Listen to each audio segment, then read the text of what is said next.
हाँ भाई, कब जा रहे हो कनाडा? क्या सीन है? क्या हुआ वीजे का? बस यार, रहन दे। दिल के अरमा आंसुओं में बह गए हैं। क्या हुआ? क्या वजह बनी? कैसे रिजेक्ट हो गया वीजा? भाई, एम्बेसी वाले कहते हैं कि आप जाएं, अपने अब्बू को लेकर आए। आप हमें मशकूक लगते हैं। अब इन्हें कौन बताए हकीकत, कौन इन्हें करे रियलिटी से आशना कि अब्बा खुद वालदा के साथ जाकर यूके में स्लिप हो गए और वहाँ पर इलीगल रह रहे हैं। मुझको यतीम कर भी गए और नहीं भी। दिल के अरमा आंसुओं में बह गए और नहीं भी।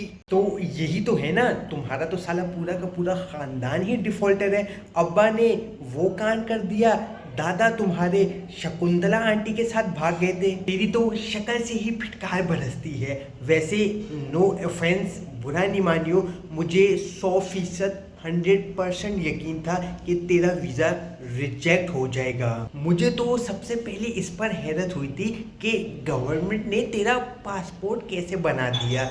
असूली तौर पे तो गवर्नमेंट को तेरी नेशनैलिटी ही बैन कर देनी चाहिए। छी छी छी छी, वैसे बड़ा गंदा, नीच और बेगैरत खानदान है तुम्हारा। हो गया, कर ली बकवास। हुण पहले तो आराम है, हाँक लिया जितना हाँकना था, सुकून और इत्मीनान हासिल हो गया। दिल को, कलेजे को ठंडक पड़ गई आपके दोस्त को जलील करके, भाई की इंसल्ट करके। भाई, अब इसका तेरे मसले का सिर्फ एक ही हल है। मुझे अपना अब्बू बना ले, मुझे पापा बोल। मैं तेरे साथ एम्बेसी चलता हूँ और तेरा मसला हल करके वीज़ा लगवा देता हूँ। हैं? तू बनेगा मेरा अब्बा? अबे साले, तेरी औलाद तुझे खुद अपना बाप मानती नहीं है। परसों तेरी औलाद मिली मुझे, मैंने पूछा कि बाबा कैसे हैं, कहाँ पर हैं, तो आगे से कहता है कि अंकल मैं तो अनाथ हूँ, यतीम हूँ, I am N orphan child. अब्बा तो बहुत पहले ही अल्लाह मियाँ को प्यारे हो गए थे। ये तो हालात है तुम्हारे घर के। यार, ये हम लोग क्या कर रहे हैं? क्यों एक दूसरे पर कीचड़ उछाल रहे हैं? क्यों एक दूसरे को गंदा कर रहे हैं? क्यों एक दूसरे को जलील कर रहे हैं? शुरू किसने किया था बे कुत्ते? अब आया ना तू लाइन पे। छोड़ ना यार, अब कोई हल निकालते हैं, कोई जुगाड़ लगाते हैं तेरे वीजे के लिए। क्या कर सकते हैं यार हम? अबे यार, हाँ, तू डंकी मार ले। 7 समंदर पार में कनाडा तेरे पीछे पीछे आ गया। अबे बहुत वीआईपी आइडिया है, समंदर में होते मारते हुए जा। नहीं यार, डंकी बहुत रिस्की है। ट्रक कल्टी होने पर तो इंसान नहीं मरता, सिर्फ गुस्ल वाजिब होता है। लेकिन अगर कश्ती पलट गई तो रेस्ट इन पीस हो जाऊंगा, इन्ना लिल्लाहि व इन्ना इलैहि राजिऊन हो जाएगा। जवान मौत और हराम मौत नहीं मरना चाहता यार अभी मैं।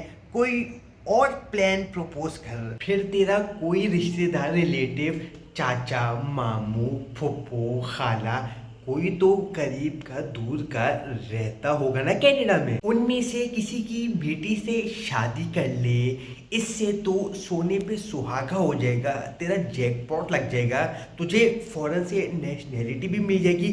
दिया ना तेरे भाई ने बुल्सआई आइडिया। यार, कनाडा में तो मेरे मामू और चचा हैं, लेकिन उनके यहाँ पर बेटे हैं। और यार, आज के दौर में कौन सा रिश्तेदार किसी के लिए कुछ करता है? कौन किसी को खुशहाल और तरक्की करता हुआ देख सकता है?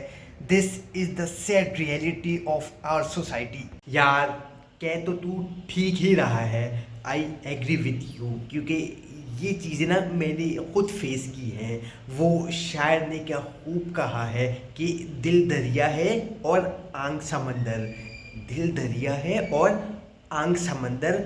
आपका रिश्तेदार आपकी बर्बादी पर नाचने वाला बंदर। जानी, तेरी खाला भी तो आउट ऑफ कंट्री रहती है और तुम लोगों के फैमिली के मामलात उनसे तो बहुत अच्छे हैं। और उनकी तो, जहाँ तक मुझे याद है, 5 बेटियां हैं। उनमें से किसी एक बेटी के साथ मामलात फिट कर ले। यानी खाला की 5 नहीं, माशाल्लाह से, अल्लाह के तवक्कल और फजलो करम से और स्पेशली खालू की मेहनत और काविशों से उनकी 5 नहीं अब 8 बेटी हैं। लेकिन बैड सीन ये है कि खाला युगांडा में रहती हैं और यार मैं पूरी जिंदगी ना पत्ते पहन के ओझा ओझा नहीं कर सकता। क्या ट्रेजिडी है यार। तेरे खालू तकरीबन 8 साल बेरोजगार रहे लेकिन हर साल उनका इंक्रीमेंट लग जाता था। इससे बड़ी ट्रेजिडी तो ये है कि तेरा जीना मरना इसी शहर, इसी कस्बे, इसी मुल्क में है। तेरे बाहर जाने के सारे रास्ते बंद हो चुके हैं। Sad, very very very sad. अबे अबे अबे याद आया, तेरे कनाडा वाले मामू का एक बेटा मीठा है ना, तो उससे मामला सेट कर, उससे टांका भिड़ा, मछली के लिए कांटा फेंक, मछली को उसमें फंसा। अभी उम्मीद की किरण बाकी है, ये चीज भी आजमा के देख ले। अबे यार तुम इसमें क्या हो क्या, खुदा का खौफ करो। क्या अनाप शनाप बक रहे हो? बोलने से पहले सोच तो लिया करो। चचा का बेटा मीठा नहीं है यार, बस उसमें टेस्टोस्टेरोन कम है और एस्ट्रोजन की मात्रा ज्यादा है। तो बात तो एक ही हुई ना, कान ऐसे पकड़ो या वैसे पकड़ो। तुमने बस साइंटिफिकली बताकर अपने कजन के एबो पर पर्दा डालना चाहा। न्यूटन के पोते, आइंस्टाइन की औलाद, लेकिन आप हकीकत को तो नहीं बदल सकते ना। फितरत से तो वो एक नंबर का मीठा है, चलती फिरती रसीली गंडेरी है। तुम लोगों को तो तमीज और एथिक्स है ही नहीं। तमीज और तमद्दुन तो तुम लोगों को छू कर ही नहीं गुजरा। तुम लोगों का हिसाब किताब ऊपर वाले की अदालत में अलग से होगा। कीड़े कीड़े कीड़े पड़े तुम्हारी कब्र पे, तुम्हें जहन्नुम में आला मकाम नसीब हो, तुम्हारी औलाद तुम्हें ओल्ड हाउस छोड़कर आ जाए, तेरा बेटा किसी फिरंगन के साथ तुझे छोड़कर भाग जाए और तू दुनिया में मुंह छुपाता फिरे। तुझे तुझे तुझे तुझे औलाद का सुख, औलाद का चैन, औलाद की खुशी नसीब ना हो, औलाद तेरे बुढ़ापे का सहारा ही ना बन पाए। दर दर की दुनिया जहाँ की ठोकरे खाता रहे, तेरे जिस्म पे फालिज पड़े, तुझे कुत्ते खा जाए। तेरी तेरी तेरी तेरी जिंदगी से सुकून, चैन, इत्मीनान, खुशियाँ सब खत्म हो जाए। तुझे अल्लाह ताला आफतों और मुसीबतों में घेरे रखे, तेरी नमाजें और दुआएं तक भी कबूल ना हो। जाग गई ना तेरे अंदर की औरत, डायमंड मार्केट की शान, पहचान और जान। हा हा छी छी थू थू हू, गया तो तू भी अपने खानदान पर ही है ना। ऐसी गंदी गालियां और बद्दुआएं कौन देता है? फितरत तो तुम्हारी भी वही है ना शकुंतला, मंडी की फुलझड़ी, गुलिस्तान का गुल। तू लड़की ब्यूटीफुल कर गई चुल, तभी तो तुम्हें मूव्स और गायनोकोमेस्टिया है। 10 साल हो गए तुझे जिम जाते हुए, लेकिन फर्क एक टके का नहीं है। जिम दे शौकीन हैवी वेट मार दे, तुमसे बेंच प्रेस लगवा लो, लेग्स लगवा लो, शोल्डर प्रेस लगवा लो, बैक लगवा लो, लेकिन कुछ हुआ ही नहीं, फर्क ही नहीं है तुम में। क्योंकि हार्मोनल इम्बेलेंस का शिकार है ना तू। मेरी छमिया, मेरा चमचम, मेरा गुलाब जामुन, मेरा लबे शीरी, मेरे खोए से भरे हुए गाजर के हलवे, अंगूर का पानी, तेरी मस्त जवानी, मेरा उबला हुआ अंडा, मेरी सिगरेट दिल करता है तुझे पी लूं, होंठे से लगाऊं, इनहेल करूं, सीने में उतारूं और तुझे अपने अंदर समाऊं। मेरी कोकीन दिल करता है तुझे खींच लूं, ठंडे थार गन्ने के शरबत दिल करता है तुझे हट हट पी लूं, ठंडी ठार मीठी मलाई से भरी हुई लस्सी दिल करता है तुझे हट हट पी जाऊं। मेरा ज़ऊ राजा जानी का पत्ती से भरा हुआ पान दिल करता है तुझे चबा जाऊं। जाग जाग गया ना आखिरकार तेरे अंदर का दरिंदा, सिर्फ शैतान, नीम और हल्की आंच पर पके हुए गंदे आदमी। नीम, पागल, ये साले सच कड़वा होता है और बोलने वाला भड़। नहीं नहीं नहीं नहीं, ये नहीं बोलना। This is a very bad word. You are a good boy, you belong to a very good and a respectable family. तुम्हें कुछ कहें तो तुम्हें बर्दाश्त नहीं होता, और जाने अनजाने में न जाने तुम कितने लोगों का दिल दुखाते हो। तुम्हें इस चीज़ का एहसास है।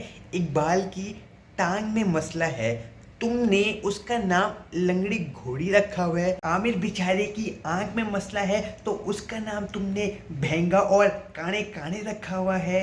ईशान का अंगूठा नहीं है, तो उसे तुम लोग टुंटा टुंटा कहते हो। साकिब तुम्हारा बेचारा जिगरी दोस्त अंधा है, तो तुमने उसका नाम अंधी फुलझड़ी रख दिया। अपने बेस्ट फ्रेंड के साथ कौन ऐसा करता है? कहाँ गई तुम्हारी शर्मो हया?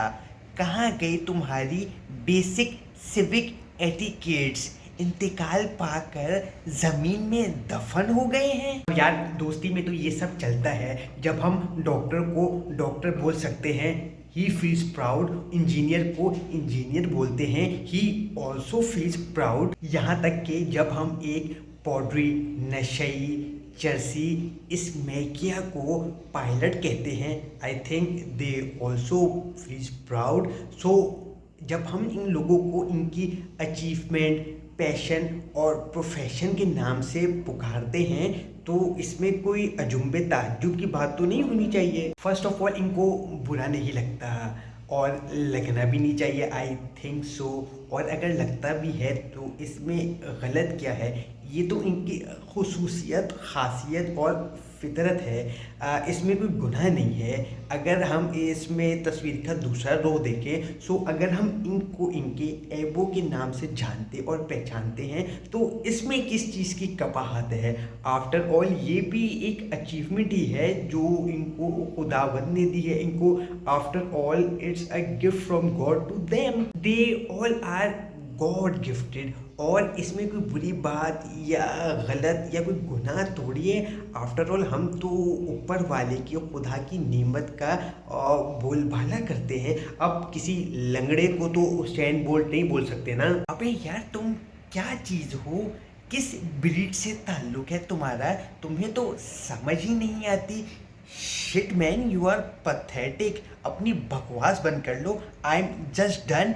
Change the topic. कल मुद्दे पर आते हैं। इस गुस्से को थूक दे, अभी के अभी थूक दे, और खामोशी से, ठंडे दिमाग से मेरी बात सुन, अपने भेजे में फिट कर। तेरी लाइफ सेट करने का ब्लूप्रिंट है मेरे पास। सबसे पहले अपने कज़न को घेर, उससे सेटिंग बिठा, मीठी प्यारी प्यारी चुपड़ी उससे बातें कर, उसके दिल में जगह बना, मोहब्बत के अरमान पैदा कर। इसके साथ जीने मरने की कसमें खा, प्यारी प्यारी मीठी मीठी दिल भरी, दिल को बहलाने वाली, प्यार मोहब्बत आशिकी वाली उससे बातें कर। उसको अपनी मोहब्बत में जगड़ ले, गिरफ्तार कर ले। वो तेरी मोहब्बत में गिरफ्तार हो जाए, तेरे पिंजरे में कैद हो जाए, तेरे शिकंजे में आ जाए, तो उसको मजबूर कर कि वो अपने अब्बा को मनाए, अपने अब्बा से बात करे, उन्हें कन्वेंस करने की कोशिश करे तुम दोनों के हवाले से। शुरू में याद रख, अब्बा नहीं मानेंगे, कॉम्प्लिकेशंस होंगी, मुश्किलात पैदा होंगी, लेकिन जब वो सर्फ खाने की, फिनाइल पीने की अब्बा को धमकी देगा कि मैं खुदकुशी कर लूँगा, तो अब्बा तो क्या, अब्बे का अब्बा भी मानेगा। अब जाहिर सी बात है ना, इट्स ऑब्वियस कि जवान औलाद को, लगते जिगर को, अपने खून को कौन अपने सामने मरता हुआ देख सकता है? आहिस्ता आहिस्ता सर्द मेरी ख़त्म होगी, बर्फ़ पिघलेगी, दीवार टूटेगी, उसके अब्बा मान जाएंगे, दिल उनका पिघल जाएगा, वो तुझे अपनी बहू बनाने के लिए राज़ी हो जाएंगे। सब उनका खर्चा होगा, तुझे स्पॉन्सर वो लोग करेंगे, जहाज़ की, वीज़े की, तेरी वहाँ की रिहाइश सब उनका जिम्मा होगी। वो लोग तुझे कनाडा बुला लेंगे। तुम वहाँ पर जाओगे तो फर्स्ट ऑफ ऑल सबसे पहले अपनी औकात से बाहर नहीं निकलना, अपना आपा नहीं खो बैठना कि उनके सामने ही शुरू हो जाओ, अरे इतनी बड़ी बड़ी गाड़ियाँ, इतनी साफ सुथरी चमकती हुई बिना गड्ढे की सड़कें हैं, रोडें हैं आपकी, इतनी बड़ी बड़ी बिल्डिंग मैंने तो आज तक नहीं देखी। उनके सामने चौड़े में बी लाइक अ प्रो, सख्ती से सख्त लौंडे की तरह रहना है। सही है कि जैसे कनाडा ने तो तुम्हें इम्प्रेस किया ही नहीं, ये सब तो तुम्हारे लिए आम सी मामूली सी बात है। और कनाडा को तो तुम जूती की नोक पे रखते हो। वहाँ पर आपने प्यार से और इज्जत से रहना है। उनको किसी किस्म की लालच की बू नहीं आनी चाहिए। प्यार और मोहब्बत का रस्मी ढोंग रचाना है कि उसके अब्बा को लगना चाहिए कि तुम दोनों बने ही एक दूसरे के लिए लैला मजनू की जोड़ी है तुम्हारी। तुम में से लैला मजनू की मोहब्बत का एसेंस जो है ना वो टपकना चाहिए। तुम्हें उनके अम्मी अब्बू की खिदमत करनी पड़ेगी, उसके रिश्तेदारों की खिदमत करनी पड़ेगी और इन सब का दिल जीतना पड़ेगा। तभी तो अंकल खुशी खुशी अपने बेटे का हाथ तुम्हारे हाथ में दे सकेंगे। कनाडा में लौंडा लौंडा मैरिजेस, बॉयज बॉयज शादियां अलाउ हैं बिकॉज वहाँ पर LGBT रॉक्स। बस तुझे एक काम करना होगा, दिल पे पत्थर रखकर कष्ट उठाकर, कि तुझे वहाँ पर चर्च में अपने कज़न को ना चाहते हुए भी फ्रेंच किस करनी होगी। वो उनका एक रिचुअल है, उसके बगैर शादी मुमकिन नहीं होगी। I know it's a bit tricky, लेकिन मैं तुझे जानता हूँ, I know you very well and I am proud of you कि तू ये काम कर लेगा, तू कर सकता है और तुझे करना पड़ेगा for your bright and better future. यहाँ पर तेरी शादी हुई, वहाँ पर तेरे हाथ में नेशनैलिटी होगी कनाडा की और तेरी लाइफ ऑल सेट। अब it's up to you, cousin से बनी आगे मामला चल सके तो शादी कंटिन्यू रखियो या फिर डिवोर्स दे दियो। मेरे पास एक और अच्छा बेटर प्लान है कि कज़न को स्लो पॉइजन देकर जान से मार दियो और सारी जायदाद का मालिक बन जाइयो, सारी प्रॉपर्टीज तेरे नाम, और तू अमीर बादशाह मालिक, फीलिंग लाइक अ बिलियनियर, एक बेहतरीन मजानी लाइफ जिएगा। फिर तेरा जो कंपैरिजन या मुकाबला होगा ना, ये साकिब पान वाले या इब्राहिम पंचर वाले से थोड़ी होगा। फिर तो भाई तेरा कंपैरिजन होगा इलॉन मस्क से, जेफ बेजोस से। ये तेरी कैटेगरी के लोग होंगे। बस यार थोड़ी सी इनायत और रहमो करम हम पे भी फरमाइयो, बस हमें नहीं भूलियो। वाह भाई वाह, क्या प्लानिंग है आपकी, वाह वाह वाह वाह वाह वाह वाह। भाई साहब को कोई लीमू चटाओ, कोई दही लेकर आओ, दही खिलाओ इनको, चढ़ गई है इनको, इनका कोई नशा उतारो।